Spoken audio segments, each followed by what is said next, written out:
All right, we got a nice simple Excel video for you today. We're going to be talking about how you can subtract a percentage from a number in Excel.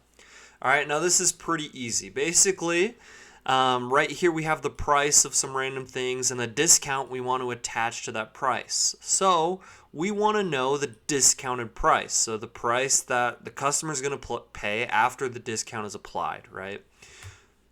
So what we're going to do is we're going to select the price. We're going to do minus parenthesis, select the price again, times the discounted rate and parenthesis. And that's the formula.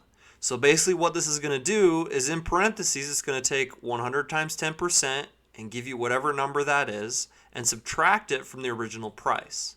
So just some simple math to find the discounted price. And we can double click this square down here below to then apply that to the rest of the numbers that we're working with here.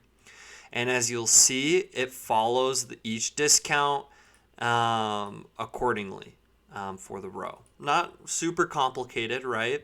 But let's say we want to take this a step further. Let's say that this is actually all of these have a 10% discount. All right, so all of these prices then have a 10% discount. So the way we have this formula set up, we could do 10%, 10%, 10%, 10%, or what we could do is instead, we can lock the 10% discount in the formula.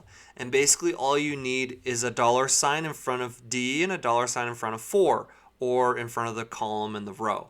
And then you'll go hit enter. And what that's going to do is it's going to lock that cell in place for the formula. So when we drag this down, it's then going to, we can then see that it keeps that 10% in the formula, right? And so that's another way you can do that. But that's how you subtract a percentage from a number in Excel.